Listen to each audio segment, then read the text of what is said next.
And today, I must say, I am so excited to bring you somebody I wanted to bring you for a long, long time.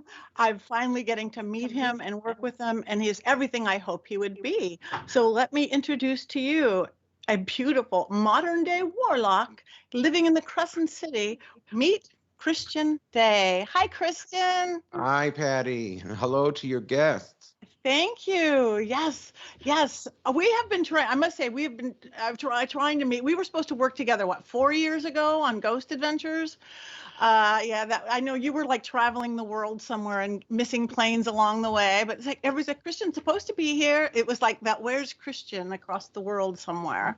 We were trapped in the airport at Heathrow for 3 days, and British Airways was blaming everything from America to the president to, technical difficulties.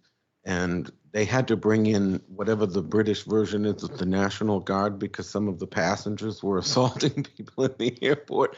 It was bad. Wow. Well, I'm glad this has finally came. And I bet my listeners, even though some of them are newer to the craft and some of them aren't, they've been a long time, but almost everybody kind of knows who Christian Day is. You've been kind of a leader of the community for a long, long time. Sort of give everybody your background a little bit. How did that happen? How did you get here to this space? Well, I realize a leader, there's many definitions. I've always seen myself as more of a rabble rouser. That's good. I like pushing buttons. I like making people rethink, tired old patterns of thoughts. I always like to say I wasn't really an indigo child. I didn't have any strange psychic experiences. I still use the name I was born with, though I do get flack for that. People, there are Christians that think I chose this name to offend their religion. And then there are pagans and witches who think somehow I'm being cheeky with the name, and it's just the name I was born with. But I became a practitioner of witchcraft at the age of 18. I wanted to learn tarot cards and actually bought my first deck at 17. My mother was hanging out with this woman that said she was a witch. I'm thinking, what was that? I didn't have that as, my childhood in the 70s and 80s. I didn't really have that concept, even living so close to Salem. And so I began to buy books and explore, and I joined a coven in 2005, and then in 2002, my best friend Sean, who has passed away in 2007, said, "Why don't you come do my witch's ball with me?" And I said, "Well, that sounds cool. I don't want to have it in VFW halls with cheap plastic cups. Can we do it in a nice location?" And, then we created Festival of the Dead in 2003, which is a whole bunch of events in Salem through October, including Witch's Ball. And we also, when he passed away in 2007, I opened Hex in Salem, which is an old world witchcraft shop, 2008. And then in 2010, OMEN, which is a psychic parlor and witchcraft store. In 2011, I came out with my book, The Witch's Book of the Dead. And that's where people sort of got to know me, not because of the book. It was before the book in 2011. 2 things happened. One was Ghost Adventures, which I know you've done. And, that just, people still remember me from this because it airs so many times and it's on demand. And the next one was Charlie Sheen calling himself a warlock. So I like the word warlock. Not every witch does, but I have my reasons for it. And the word. Also, I had to come out on TMZ. They gave me 6 different stories on TMZ. They were calling me for the most random things. And, all sorts of radio shows all over the world. And so I was kind of thrust. I had done media, for years throughout, my life, but especially in 2000, the late 90s and the mid 2000s. But it wasn't until 2011 where it all became really hyper saturated.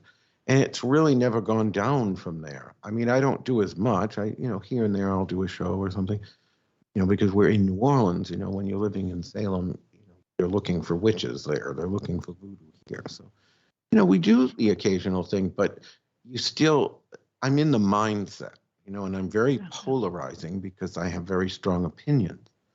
So people will, they misunderstand me a lot, and so people don't get it, and they're like, what is it? The younger people seem to be more embracing, which is interesting. I think it's the generation sometimes thinking I'm slaying too many sacred cows, maybe I'm fiddling with things a bit too much. Yeah. I like these new kids coming up. I really do. I like who they are. They have different sensibilities, whatever generation you want to call them. I think they're pretty great. Well, they're owning their power. Yeah. So I like that. So now, so I like even talking about the word warlock. That is something that you've kind of reclaimed, because so much in the craft, like, oh, you're witch, you're male witch, you're female witch, whatever. But warlock, I was told when I was doing this in the 80s, when that whole discover of Wicca, and it's like, oh yeah, not warlocks. That's something different. And I'm like, I didn't understand. And then I started getting to know a lot of people in Europe, and they're like, and they were witches and male witches. They go, I'm not going to call myself a witch. I'm a warlock. I'm a male witch. And we turned it into something weird, but you've reclaimed it, right? Well, we're in an age of self-discovery and self-identity. People are reclaiming their sense of gender, their sense of self, their sense of where they are spiritually, and owning those things like never before. And so when I first started using warlock, there was a lot more angst than there is now. I'm very grateful to the non-binary community, because the emergence of that over the last decade, they don't bash me as much for my eyeliner, because it's just like, oh, he's expressing his gender. 10 years ago, that wasn't it. How dare he look like that? And, so we're expressing ourselves. Now, I love the word warlock because it's very sexy. But, when you look at the word witch, Laurie Cabot always said to me, the witch is the old word for the, witch, not Wicca. And in reality, if you look at Anglo-Saxon, which is also called Old English, the word witch comes from Wicca, which is spelled W-I-C-C-A, what people commonly say Wicca, which means male witch, Wicca. And witche is the female witch. And so the words Wicca and witche have the words CC, but in Anglo-Saxon, that is pronounced with the ch, as in chip. So I asked a linguistics expert friend of mine, has a degree in it. No. I said, wasn't Anglo-Saxon a gendered language? Yes. I said, well, if you take the gender modifications off of the words Wicca and witche, what are you left with? Witch. So, of course, I called up Laurie Cabot. I said, it is the old word for witch. Now, it is both male and female gender, and, I get that sort of excludes non-binary, but remember, a lot of the old languages were gendered, and Anglo-Saxon was one of them. Old English is not gendered, so you would remove the gender from Old English into modern English, you were left with witch. So again, you might say, well, as a man, why don't I just use witch? I just like the word, and I love the association with spiritism, necromancy, mediumship, because even though Oxford Dictionary accepts Warloga, which is the old Scottish word for oathbreaker, which is where you hear the bad about warlock. Oxford still says, okay, that's the word, but there are scholars like Harvard professor Stephen A. Mitchell, who specializes in Scandinavian and Nordic and that sort of thing. And he wrote Witchcraft and Magic in the Nordic Middle Ages, which is a history book, and talks about the Eric the Red, the saga of Eric the Red, when there's a witch named Thorbjorg who comes to the manor house of the chief of the village and does her mediumship, but she's unable to hear the spirits. So a little Christian girl that says, oh, my foster mother was of the old religion, comes along and begins to sing this song called the Vard Lacour, which summons up the spirits And, the girl sang so good that apparently, spooks from Jersey showed up, like they say in the movie Ghost. So they were everywhere. So of course, Thorbjorg was able to interpret them. What was interesting is that the separation between the person who perceives the spirit, aka Thorbjorg, and the other person who sings them up. So it becomes a team effort. And so it's been suggested that Vardlakor is the root of Warlock, which would make it a song to summon spirits, not necessarily a person. But I like it. And you also have to remember that if Oxford is correct and Warlock is Werloga, this whole idea that means a traitor to other witches is ridiculous. And I've had a $10,000 standing reward since 2011 saying, if you have any evidence of this word meaning traitor to the coven prior to 1950, you'll win $10,000. Of course, in 10 years, nobody has. But, they'll go back and say, well, it still means oathbreaker, even if it isn't a betrayer of other witches. But you have to take that into context, Patty, because in that time where logo would have been used, which is around the 900s and 1000s, the oaths you'd be breaking were to the church. The first commandment, thou shalt have no gods before me. So if you were a warlock, the oaths you were breaking were to the church. Well, I do that every day. I mean, I'm the original sinner, so it's, I get not everybody is going to embrace every word, but I think if we're going to continue to portray ourselves as a culture of self-identity and self-discovery, we have to be embracing to people who see themselves in a different light. I mean, that's really been the tone of our culture. Yeah. No, I agree wholeheartedly. I embrace it. I embrace everything, like the word queer coming back from being bad to being good. Yay. Yeah, I first, even the word warlock before you, a mutual friend of ours, Michael Carell, he was big on that. I remember he moved, he's in New Orleans now, but he moved into Hollywood for a minute and a half. And I was walking my neighborhood and just recognized energetically who he was from a mile away. I'm like, I have to know this new neighbor. Oh yeah, they're great. Him and yeah, they are great. So they moved into Hollywood, into the hills, became friends, and then they left. and then they left. Also, they do a lot of work with us. Yeah. Yeah, they're great. I just want to make a quick comment, if I can. Okay. Yes. About the witching hour. Please. Oh, yes, please. Yes. So I had always understood it, because my bestie, Sean, when he was alive, I was the witching hour is 3 a.m. because it's the very opposite of the time when Christ was crucified. And so that is the mindset that you hear a lot about the 3 a.m. And I had adhered, not that I believe in the divinity of Christ or any of that, but I had, I just assumed that was the folkloric transition to the idea of the witching hour.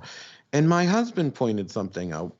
Brian Kane, who wrote an initiation into witchcraft and is one of the most educated witches I've ever met. Just knows every tiny fact about everything. And pointed out that at the full moon, at the time of the full moon, at midnight, that is when the moon is highest in the sky. It's not highest in the sky, at other time at midnight. Like if it's a sliver, midnight won't be its highest point in the sky. But at the full moon, which is a time long associated with witches and the goddess mystery cults of magic that predate witchcraft. And, they all had this idea of the full moon. Well, at midnight on the full moon is highest in the sky. And so that's where the idea actually comes from of the witching hour. So it really is midnight. Really is midnight. And see, I always thought it was midnight. I always said it was midnight, and then everybody's, no, it's 3 a.m. Okay, maybe that's an East Coast, West Coast. No, it's science. Witchcraft is science. Yes. That we haven't discovered yet. Witchcraft is magic, and religion all synced together. I get some people will say, oh, witchcraft is the is the magic and Wicca is the religion. No, the word Wicca is really Wicca and literally means witch. So witch is witch, you know what I mean? They're not two separate things. No. Witchcraft is what some anthropologists call religio magic, which is where you can't really separate out these things. You know, when you look into the witches of old, almost never do you find them not associated with something. You know, it's either the devil or the queen of Elfame, a various god. You know, the Thessalian witches worship Hecate. And it wasn't their religion alone that made them witches. Certainly it was their, you know, we are a magical religion. We are different than other religions, but we are a religion. I didn't always say that, but, you know, over the years, and my husband, you know, giving me all the facts, and, you know, I do a lot of my own research, but they weren't in the same areas that he, you know, we're both researchers. You know, you read either my book or his, and they're heavily cited, you know, with all sorts of primary source material and, you know, facts, and not just rehashing a lot of the books. You know, and so we are that religio magic, and so and we're creating our own power. I think I got a little off track. Sorry. No, go. This is great. Go off track. We have no track. We are a track-free show here. I love it. Again, a lot of my listeners have been doing this for a long time. A lot are new. A lot don't even know anything about it. They just find me along the way, and I get that all the time. Is it a religion? Is it a practice? You know, is it you practice the craft? Yeah. So, you know, this is great. Where I will disagree with the use of the word religion is when, you know, the park pagans, as my husband loves to call them, folding chairs and a sundress, you know, will say, well, we're a religion just like everybody else. Well, we're not a religion just like everybody else. You walk into haunted houses on Ghost Adventures and other shows, and you talk to dead people. The only church I can get that in is the spiritualist church. If I walk into a, you know, granted, Catholicism is probably the most necromantic religion on earth, since everybody you pray to is dead. You know, but they are not communicating in a mediumistic way. They are not direct, you know, the way like the spiritualists are, which I think, you know, spiritualism heavily influenced witchcraft and vice versa, you know, because we're the people that have stepped outside the realms of what is formal. Right. To go to places where even angels dare to tread, you know, won't dare to tread. Right. Yeah, no, I agree. And there is so much. And that's why it's interesting, as you mentioned, like Ghost Adventures, which we both do. That's an interesting world, because to me, I look at that. A lot of people who they want to get into this ghosty world and paranormal world, but they don't know any of the religion attached to it or the spirit attached to it, all that. You know, not that they often don't discover it from that, whether they discover a pagan path, a witchy path, a new age path, even a traditional religion path. But it's so cute. It's because they're still looking for something beyond the mundane, but they're not sure about going any deeper than that. It cracks me up. So when somebody like you or I, who is educated, who is trained, who know it's not just, you know, get a K2 meter and you know, be Ghostbuster. It's funny. Well, it's when I went on that show in 2011, I knew nothing about it. I still have only ever seen the 2 episodes I was on, because I don't watch a lot of TV, and really the only reality TV I watch are Real Housewives of Atlanta, and only usually the reunions, and Real Housewives of New Jersey, and only usually the reunions, because the greatest drama happens. But I'm not a big, you know, I watch scripted shows, things like that. But I knew nothing about this, you know, and my friend that I brought on the show with me, and she's like, oh my God, you're going on this. I'm like, I don't know. And, you know, when I saw the way it was transpiring back then, you know, because I understand it's changed, there was a lot of yelling, and I thought, well, I need to do something with these guys. You know, we talked about this. If you ever saw the USS Hornet Bloody Mary episode of Aftershocks, I actually, both Mary and I told them, because both she and I, we never conferred on this. I've known her for years. We never conferred on this, but both of us independently were like, yeah, these guys need a little something. Yeah. You know, to just learn a little bit of the respect side of it, because you're dealing with forces you don't fully understand, and, you know, there are dangers. So, that's why I held up the skull and I asked each of them to gaze into the skull. It was a form of initiation, if you will, to say to these people, you are now a creature of spirit. But what does it mean when you're a creature of spirit? In other words, I rang the dinner bell much louder than they had rung it before. And basically said, okay, sink or swim, and I'd heard that they'd had a lot of experiences after that kind of were a little dark and that they've mellowed out. They've completely mellowed out. Yeah, they don't. He teaches against that now. Almost all the shows across the board have. It's like, really, even if you walk into a human to human party, you don't just scream at people you want to communicate with. Like, that's kind of silly.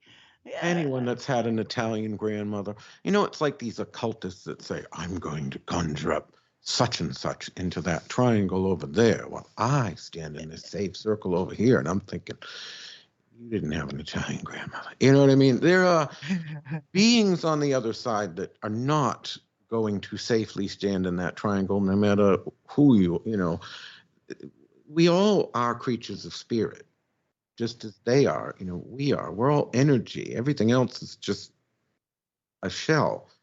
And so this idea that somehow we have a supremacy, there's a certain amount of strength that each of us carries into that realm. But even the greatest among us will have, I've heard stories from people saying, I had nearly died, doing this sort of work, because there are energies out there that carry more of a punch than we do. Yeah, there are. I've had people burst into flames. I've had my cartilage ripped off my ribs. Yeah, it's but real. Also, the importance of people like what you're doing and going into these places. I've said this for many years, long before I did any of the ghost things, so that because the paranormal things, got really popular in the late, well, it was in the mid-2000s, I think it was. Suddenly, every neighborhood had a paranormal team with matching T-shirts and little gadgets, and it was a fun. Now there's two. Every neighborhood has two. Right. So I noticed this, and this is cool, but it was frustrating to me because, okay, you can take this meter and you can at least get beep, beep, or a ghost box. Okay, you just said, where the diamond ring was lost, it's in the drain. But to not, I'm being a little, but to not have a person who can hear what those spirits are saying beyond the little box and to help interpret, I think can hurt. We can also hinder. I've also said, we talked about this on the phone. I said, you can hinder because as a witch, you walk into a place and you can make it haunted, like the witch house, which is completely not haunted. I made it on it. You can tell that story. Every one of those neighborhood matching T-shirt groups wants to go to the Salem witch house to see the ghosts. It's not haunted. I mean, no more than any other, building, spirits aren't trapped necessarily in space. But, it really boiled down to, if you saw the Salem episode I was on, Jeff Belanger calls it, he wanted me to do the Lyceum, which is a restaurant no longer there. And but the building used to be Bridget Bishop's apple orchard, and it was also the first public demonstration of the telephone by Alexander Graham Bell. And so, but the owner at the time was such an alcoholic, and I didn't want to deal with him. He'd been rude to my guests when I'd had events there. I said, I don't want to go there. Let's go to the witch house. And he said, oh, is it haunted? I said, no, but I'm going to do a necromantic ritual. We'll conjure up spirits. It'll be haunted by the time I'm done.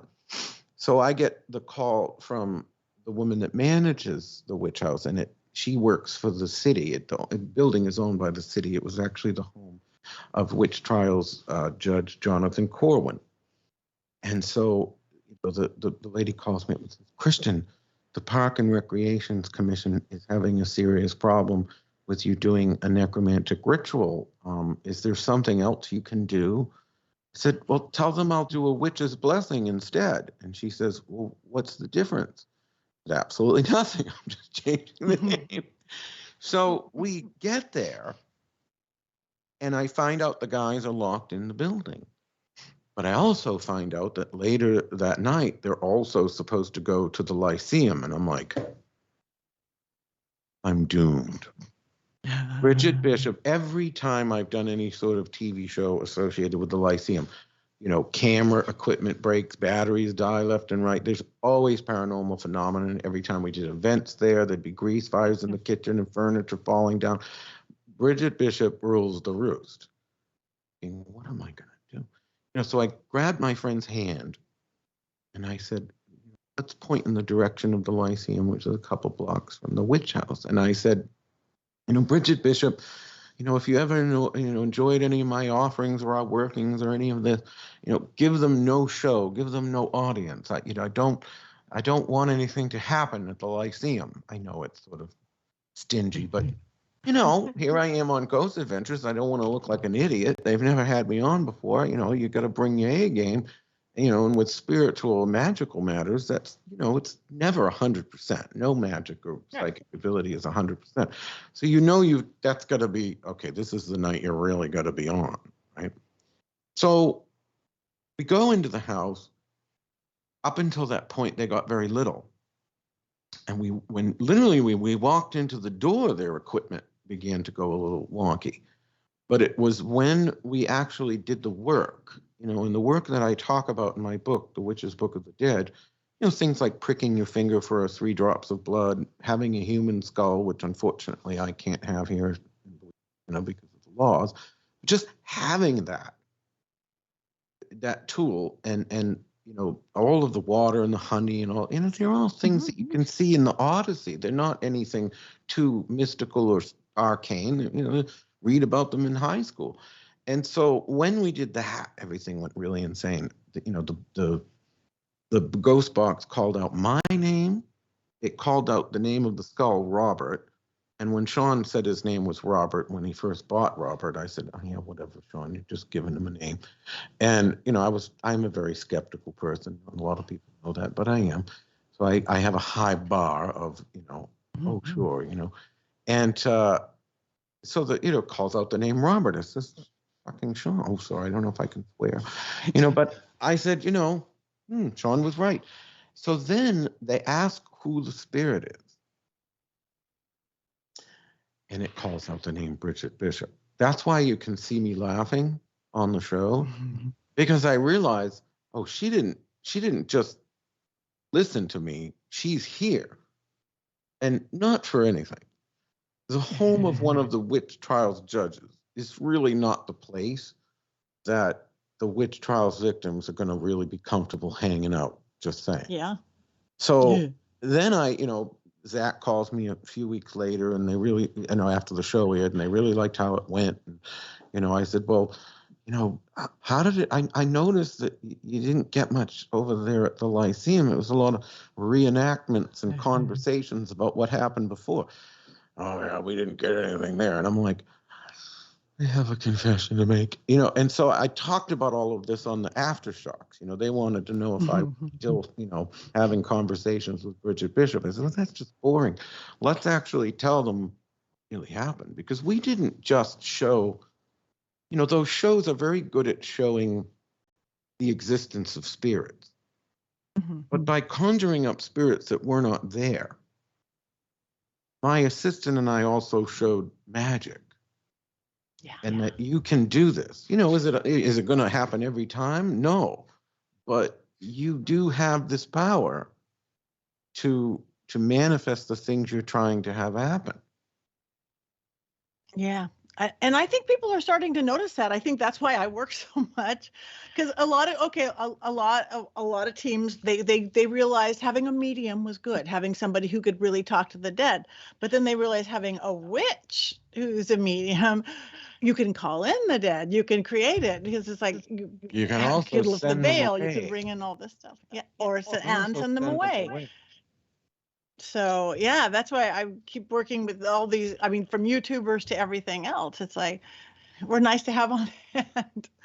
Come here, go away. You know, even the 2010s really brought about paranormal investigator and author, a friend of mine, Ron Kolek, did a conference at the Hawthorne Hotel and asked me to speak. And, and I'm talking about all these things. Guy gets them, well, I'm a demonologist. And there were 3 other demonologists. And they were all going on about, this is, witchcraft is dangerous. It all comes from the Warrens in many ways, were the people that kind of really separated witchcraft out as a negative. And, I love the Conjuring movies because they're scary, but they do annoy me at the same time, because well, I wrote about this in the book. There's no evidence that this person, none of the things they said about this Bathsheba Sherman were verifiable in the real world. In fact, she died a normal death, I think, Gregor, because she wasn't hanging from a tree. And people went to her grave and broke it in 2. And it wasn't the first time that her grave was vandalized. And so as a person who honors those on the other side, that just instantly goes, what's wrong with you people? We need to show a respect, and so I think, I have nothing, everybody has their religious beliefs, and I'm not anti-demonologist per se, but I find that realm tends to operate with less respect for those on the other side. Things tend to be positioned as very negative, very harmful, even when they're, Ouija boards, for example. There's literally no, I believe the scientists call it the ideomotor response. There's no mechanical difference between a pendulum and a Ouija board. There just isn't. You're allowing energy to flow through it. But everyone that comes into our shops, they're like, woo, woo, woo, with the pendulum. Then they see the board and some of them are flipping out and going nuts. And I'm thinking, there's literally no mechanical, whether it's psychological and only an ideomotor response, which basically means your mind doing it for you unconsciously, or whether it's spiritual, the mechanism is still the same. Right. You're just asking either your higher self or some outside entity to move a planchette or move a piece of rose quartz. It's like, I don't have the issue with them. I mean, I find Ouija boards tedious because it's the spiritual equivalent of texting. So, I've never quite gotten, that's where the kids and I will sort of differ. I can't have these long conversations in the texting. And that's what a Ouija board is, it's like, hurry up, Yeah, no, I will use them in certain things and in small groups, not in large groups, not for filming because they are boring. I'll use a chalkboard with a chalk planchette because that moves faster. But yeah, I'm the same thing. I've been using Ouija boards safely since I was 7, and I missed all the religious and everything. It just cracks me up that people, and then they sit with their dowsing rods, their pendulum, their every other contraption, even their K2 meter. The spirit, that modern stuff is technology to do the same thing. You're asking outside the realm. Oh my God. You are so fun. So tell us a little bit about things you have coming up, like what's WitchCon and HexCon, all these things. Oh, there's just so much. I know. We just finished with Festival of the Dead, which is, a 31-day psychic fair, the official Salem, which is Halloween ball, and a dumb supper, by the way, where everyone becomes the medium in silence. Usually they'll bring you or I or someone like us, to be the connectivity, whereas the dumb supper brings everyone into silence. You're not allowed to speak. We do play music because, 60 people chomping can be a problem. But, it creates the medium. And so that's our October. The next thing, we have President's Day weekend, the 18th to the 20th, is WitchCon. And what WitchCon really began as, well, we have an event every August. It's the first weekend of August, and it's called HexFest, a weekend of witchery in Old New Orleans. But when COVID happened, and any of us delivering content suddenly became internet refugees, and everything had to go online, I'm thinking, this isn't, I'm a big proponent of spirit of place. So while I love the connectivity of the internet, sorry, breathing.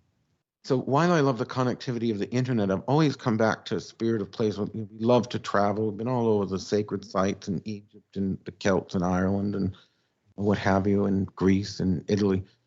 And so, for me, Hexfest really should not be online. It should be,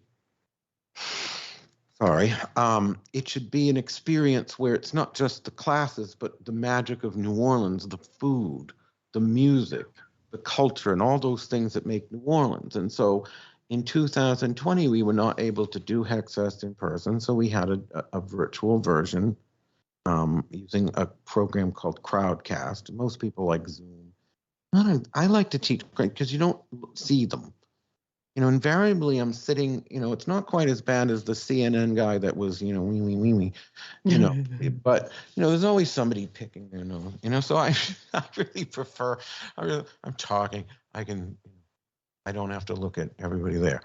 But it went really, really well, Hexfest virtual, really, really, really well. Everyone loved it. So I came back and I said, well, I don't want to do this next year virtual. I never want to do it again virtual. But what I did learn from Hexfest was that there really is this international sort of group of people that, for whatever reason, they're not able to travel a lot. They don't go to these places. And of course, all the ones that are trapped because of COVID.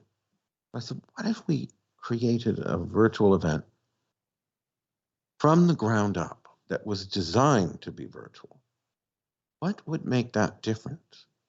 We do an event like Hexfest. I mean, we do bring people from England, and even we have a presenter that comes to Hexfest from Egypt.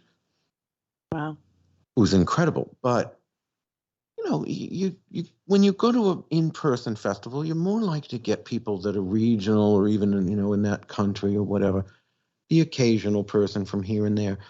But with WitchCon, because it's English speaking, it's still heavily weighed here, but we went way beyond. We get people from Italy, Bulgaria, Australia, so on and so on, Brazil, Greece, and so people come into this Egypt from all over the world to present. And so I thought, wow.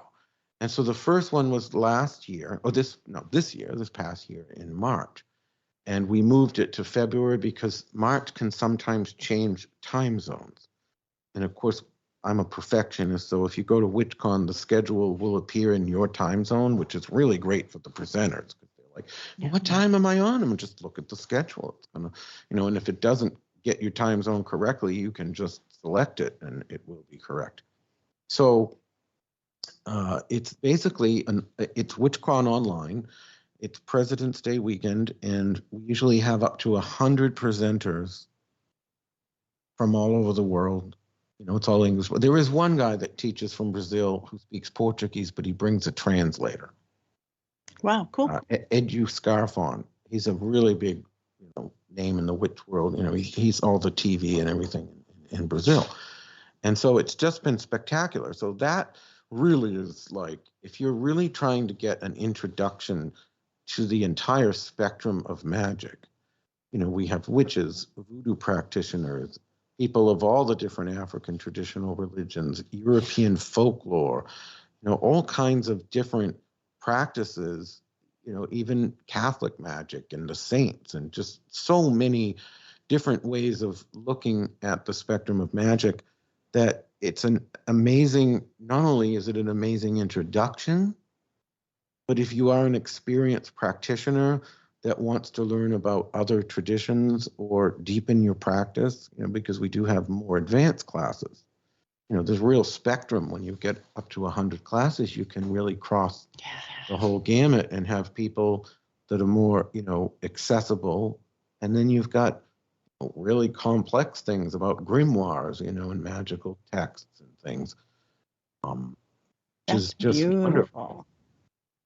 Okay, so that is coming up. Oh my, I have so many things to ask you, and I'm not going to have time to ask you. So tell people you're going to have to come back. I'm going to force you to come back because we didn't even. There's just so much. But so tell people where they can find you, or they can find this upcoming beautiful event on President's Day, where your shops are, all that kind of stuff. My people are interested. Well, the best link really is Warlocks Inc. WARLOCKSINC.com, because that has links to everything else. Or my personal site and blog, christianday.com, which has links to everything else. Because there's so many different, we have the Hex Education Network. We've got Hex at 246 Essex Street in Salem. We've got OMEN at 184 Essex Street in Salem. We have Hex at 1219 Decatur Street in New Orleans, and OMEN at 1205 Decatur Street in New Orleans. So the two shops are relatively close together. In fact, in New Orleans, they're only 3 stores down. So it's very easy to find us. We also have the New Orleans Spirits and Spells walking tour, which is a combination ghost tour and magical tour that really embeds you into the magic of the city so that you understand the legacy of voodoo and witchcraft here in New Orleans. So there's just so many different things. There's so many different things. And from 2 very magical cities. Yay. All right. And your books, people can get you and your husband's book on.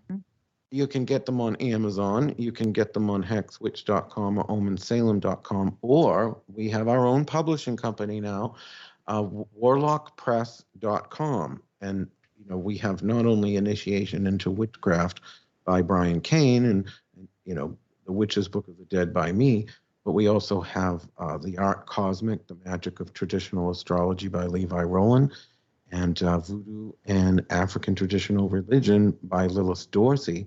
And we've got more in the pipeline.